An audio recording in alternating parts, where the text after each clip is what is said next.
Hi guys, ఇందాకే మేము హరిహర వీరమల్లు మూవీకి వెళ్ళేసి వచ్చాము. ఇలాంటి చాలా ఉన్నాయి, ఇంకా దాచాం కుప్పలు కుప్పలుగా. So call the cops. Cap.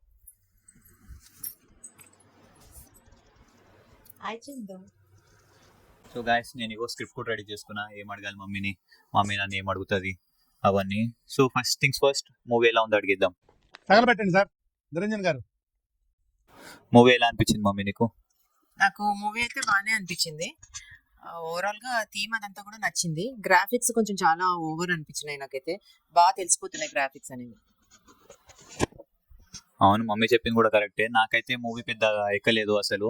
First half కొంచెం ఎంటర్టైన్ అయ్యాను, బట్ సెకండ్ హాఫ్ వచ్చేసి అసలు ఏం తీస్తున్నాడు, స్టోరీ వేరే సైడ్ వెళ్ళిపోయింది. ఫస్ట్ హీరోని కొంచెం రాబిన్ హుడ్ టైప్ లో చూపించి, తర్వాత పవన్ కళ్యాణ్ ని సూపర్ హీరో చేసేసారు, పెద్ద దేవుడిలా చూపించారు అని అనిపించింది. అవునా కాదు తెలుసుకుందాం. కరెక్టే, కానీ అలా అనిపించడానికి ఏముంది, తీసుకొచ్చాడు కరెక్ట్ గానే తీసుకొచ్చారు మూవీని అయితే. నాకైతే అలా అనిపించలేదు. హీరో అంటే హీరోనే చూపిస్తారు కదా డెఫినెట్ గా. అందులోనూ అదైతే ఆల్రెడీ ఉన్న క్యారెక్టర్ కాదు, అది క్రియేట్ చేసిన క్యారెక్టర్ కాబట్టి ఆబ్వియస్ గా అలా తీసుకొస్తేనే జనాలకి ఎక్కుతుంది. మరి అంటే ఇప్పుడు ఒక 100 మెంబర్స్ వచ్చిన హీరో కొట్టగలుగుతున్నాడు వాళ్ళని. సో మరీ ఓవర్ లేదా? 100 మెంబర్స్ కలిపి హీరోనే మట్టు పెట్టేసేయచ్చు కదా ఎంత ఈజీగా. మరి అంత సూపర్ న్యాచురల్ పవర్స్ ఉంటే మనిషిలాగా ఎందుకుంటాడు అని. సూపర్ న్యాచురల్ పవర్స్ వాడు తెచ్చుకున్నాడు అన్నట్టు కూడా చూపించారు కదా కొన్ని కొన్ని టైమ్స్ లో. ఏంటంటే వాడు దేవుణ్ణి గట్టిగా నమ్ముతున్నాడు కాబట్టి, మనం మంచి చేయాలి అనుకుంటున్నాం కాబట్టి, మంచి చేయాలనుకున్న వాళ్ళకి ఆటోమేటిక్ గా సూపర్ న్యాచురల్ పవర్స్ ఏంటంటే ఎట్లాంటి పరిస్థితుల్లోనూ ధర్మం తప్పకుండా తను ఉన్నాడు అనేది క్లియర్ గా చూపించారు అక్కడ. అయిందా ప్రతిదానికి ఓవర్ ఎక్స్ప్రెషన్. ఇప్పుడు ఓకే, ఇంకా యాక్చువల్ మధ్య మధ్యలో పవన్ కళ్యాణ్ ఏంటో కానీ నాకు తెలిసి పవన్ కళ్యాణ్ షేవింగ్ కిట్ పెట్టుకొని తిరుగుతున్నట్టు అన్నట్టు అనిపించింది. ఎందుకంటే ఒక చోట గడ్డం, ఒక చోట మీసం, అలా కొంచెం ఫేక్ గా అనిపించింది. ఇంకా లైట్ గా కార్టూన్ క్యారెక్టర్స్ కూడా వచ్చారు గైస్ ఇందులో. పవన్ కళ్యాణ్ మధ్య మధ్యలో కార్టూన్ లాగా కూడా వచ్చారు. డేట్ సరిగ్గా ఇవ్వకపోవడం వల్ల ఏంటో మూవీ కొంచెం క్లమ్సీగా అనిపించింది. నేను మరీ అంత ఎదవలా కనపడుతున్నారా? ఓ మాదిరిగా కూడా కనపడలేదా? సో మమ్మీ చావా మూవీ చూడలేదు అనమాట. నాకు కొంచెం దానికి సంబంధం లాగా, రెండు రిలేటెడ్ లాగా అనిపించినాయి. బట్ ఇది కొంచెం లైట్, చాలా ఫేక్ గా అనిపించింది మూవీ. కొంచెం గ్రీన్ స్క్రీన్ కానీ మొత్తం అలా కనిపించేస్తుంది అనమాట. అంత బ్యూటిఫుల్ గా అయితే తీయలేదు. చావా అంటే చాలా రియలిస్టిక్ గా, న్యాచురల్ గా అనిపించింది. కొంచెం అలానే ఔరంగజేబు ఉన్నాడు, మీకు తెలిసిందే. సో నాకైతే అంత అనిపించలేదు. So apart from this, mummy favourite hero ఎవరో కనుక్కుందాం. ఫేవరెట్ హీరోనా? నాకైతే ఫేవరెట్ హీరోస్ అంటూ నేనేం పెట్టుకోను. హీరో కోసం పరిగెత్తి సినిమాలు చూడాలని కూడా అనుకోను. బాబు పక్కెళ్ళాడుకోమా. ఏదో క్యాజువల్ గా ఎప్పుడన్నా బాబు ఖాళీ ఉన్నప్పుడల్లా నన్ను తీసుకెళ్తుంటాడు కాబట్టి ఒక ఎంటర్టైన్మెంట్ గానే చూస్తాను మూవీ అనేదాన్ని. సో మమ్మీ లాస్ట్ చూసిన మూవీ కుబేరా థియేటర్ లోని, అది కూడా ఫస్ట్ డేనే వెళ్ళాము. సో దానికి దీనికి కంపారిజన్ అడుగుదాం ఒకసారి, ఎలా అనిపించింది అని. రెండు ఏది ఎంటర్టైనింగ్ అనిపించింది అని.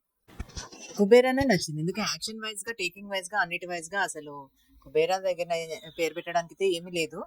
కాకపోతే అది కూడా చాలా డిఫరెంట్ గా ఉందనిపించింది మూవీ అయితే. ఇది అంటే రెగ్యులర్ మూవీ లాగానే అనిపించింది. కుబేర్ అయితే చాలా డిఫరెంట్ గా అనిపించింది. ఓకే, ఇప్పుడు మన TFI పిల్లర్స్ 6 మెంబర్స్ అలా చెప్పుకుంటాం కదా, 6 మెయిన్ హీరోస్, Tier 1 హీరోస్. వాళ్ళని గెస్ట్ చేయగలుగుతుందేమో అడుగుదాం. 6 మెయిన్ హీరోసా ఇండస్ట్రీకి? ఇప్పుడు Tier 1. ఓకే ఓకే, నాకు తెలిసి రామ్ చరణ్ ఒకడు, అల్లు అర్జున్ మేబీ, బాలకృష్ణ, చిరంజీవి. సో ఇంకెవరు ఉన్నారబ్బా? అల్లు అర్జున్ చెప్పానా, ప్రభాస్ అండ్ జూనియర్ ఎన్టీఆర్. ఇంకెవరు మరి నాకు అంత ఐడియా లేదు. ఇందాక చూసిన హీరోనే మర్చిపోయింది, పవన్ కళ్యాణ్, మహేష్ బాబు మర్చిపోయింది. బాగా ఎక్సైట్మెంట్ ఫీల్ సో ఎక్కువ చూడదన్నమాట mummy movies. So next question అడుగుదాము. ఇది చిన్నగా ప్లాట్, ఆడియన్స్ కి మూవీ ప్లాట్ ఏంటి లైట్ గా చెప్పేసి ఒక 2 lines లో. ఓకే, అంటే ఒక 16th సెంచరీ టైం అప్పుడు ఇండియా వజ్రాలు వైడూర్యాలతో తులతూగే టైంలో వేరే అంటే మన బ్రిటిషర్స్ కానీ ముస్లిమ్స్ కానీ ఇండియా ఎలా ఔరంగజేబు ఆ టైంలో ఇండియాని వాళ్ళు కూలతో స్పాయిల్ చేసేసి మన దగ్గర నుంచి అన్ని తీసుకోవాలి అన్నది, ఆక్యుపై చేయాలి అనే దీంట్లోనే ఉంది తప్ప ఏది లేదు అనే టైంలో ఈ హీరో అనేవాడు మన ధర్మాన్ని రక్షిస్తూ మన హిందూయిజంని హైప్ చేస్తూ కొంచెం మనది తీసుకురావాలి అనే ఉద్దేశంతో చేశారు మూవీ. ఓకే, ప్లాట్ కొంచెం అలానే ఉంటుంది గైస్, కానీ ఫస్ట్ హాఫ్ లో హీరోని కొంచెం లైట్ గా దొంగలాగా అలా చూపించి తర్వాత సెకండ్ హాఫ్ లో కొంచెం సూపర్ హీరో టైప్ లో కొంచెం పెద్ద హీరో కదా, సో ఏదో సూపర్ న్యాచురల్ పవర్స్ వచ్చేసి హీరో ఏదంటే అది అయిపోతుంది అనమాట. హీరో వర్షం అంటే వర్షం వచ్చేస్తుంది, అలా చాలా ఎక్కువ పవర్స్ ఉన్నట్టు చూపించారు. సో నాకు అది అంత నచ్చలేదు. కొంచెం న్యాచురల్ గా తీసుంటే మూవీ బాగుండేది. లైక్ బాహుబలి అలానే ఉంటుంది, కానీ బాహుబలిలో చాలా న్యాచురల్ గా రియలిస్టిక్ గా ఉంటుంది. సరే తరలే, ఎన్నెన్నో అనుకుంటాం, అన్ని జరుగుతాయి ఏమిటి? ఇది ఆల్మోస్ట్ డైరెక్టర్ చెప్పినట్టు ఒక 100 crores పైన బడ్జెట్ పెట్టారు. సో మమ్మీగా తెలుసో తెలీదో కూడా నాకు తెలీదు. ఇంకా వేరే క్యారెక్టర్స్ యాక్టింగ్, హీరోయిన్ రోల్ ఏంటి, అసలు విలన్ బాగా చేశాడా లేదా, వాళ్ళ క్యారెక్టర్స్ మ్యూజిక్ ఎలా ఉంది కనుక్కుందాం. మ్యూజిక్ అయితే బాగుంది. అంటే ఎక్కువ పాటలు కూడా లేవు, ఒక 2-3 సాంగ్స్ ఉన్నాయి ఓవరాల్ గా, కానీ ఉన్నంత వరకు మ్యూజిక్ అయితే బాగుంది. హీరోయిన్ పాత్ర అనేది నాకు అసలు ఏమీ అర్థం కాలేదు యాక్చువల్ గా. అసలు ఆమె ఎందుకుందో, ఎందుకు వచ్చిందో, ఎందుకు వెళ్ళిపోయిందో కూడా అర్థం కాలేదు. నెక్స్ట్ వచ్చి ఇంకేం అడిగావు? విలన్ క్యారెక్టర్ అయితే విలన్ గానే చూపించారు. ఓకే, అది కూడా బాగానే ఉంది. అంటే సాటిస్ఫైడ్ అను యాక్షన్ తో? యాక్షన్ తో సాటిస్ఫైడ్. యాక్షన్ అన్ని రకాలుగా అంతా బాగానే ఉంది. కానీ నాకు ఓన్లీ పిక్చరైజేషన్ దగ్గరే నాకు నచ్చలేదు. అంత 100 crores పెట్టి తీసే అంత పిక్చర్ లాగా అయితే అనిపించలేదు. 100 crore ఇన్వెస్ట్మెంట్ పెట్టారా దీనికి అన్నట్టు అనిపించింది. నాకైతే అంతే, సేమ్ హీరోయిన్ ఎందుకు వచ్చింది, ఎందుకు వెళ్ళదో తెలియదు. ఇంకా ఔరంగజేబ్ ఇంకొంచెం మంచిగా చూపించుంటే బాగుండేది అనిపించింది. ఏదో జస్ట్ ఒక క్యారెక్టర్ ని పెట్టేసి వాడు మాట్లాడతాడు, ఇంకా కొన్ని చోట్ల డబ్బింగ్ కూడా సరిగ్గా లేదన్నట్టు అనిపించింది. అంటే హీరో ఏం మాట్లాడుతున్నాడు అంత అర్థం కాలేదు. నాకు తెలిసి కొద్దిగా కాన్సన్ట్రేట్ చేసి మూవీ మంచిగా తీసుంటే ఇంకొంచెం వేరే లెవెల్కి వెళ్ళేది అనిపించింది. సరిగ్గా కాన్సన్ట్రేషన్ లేకుండా తీసినందువల్ల అంత నాకు ఎక్కలేదు. అంటే ఈ జనరేషన్ కి అంత నచ్చదు, మమ్మీ జనరేషన్ వాళ్ళకి ఇప్పుడు చూస్తున్నారు కదా, బాగానే అనిపిస్తుంది మూవీ. సో మమ్మీ ఒపీనియన్ లో ఇది హిట్ ఆ ఫ్లాప్ యావరేజా కనుక్కుందాం.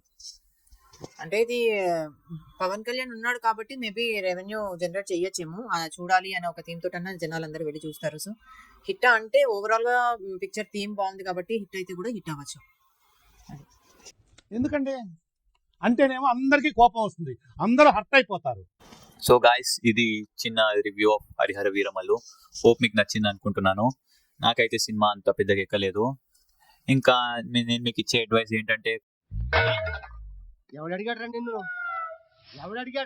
కొద్దిగా ఓటీటీలోకి వచ్చాకనే చూడడం బెటర్ ఏమో, లేదంటే ఒకసారి చూడాలి పవన్ కళ్యాణ్ ఫ్యాన్ అయితే కనుక ఒకసారి వెళ్ళండి, just give it a watch. So like, share and subscribe guys. Thank you.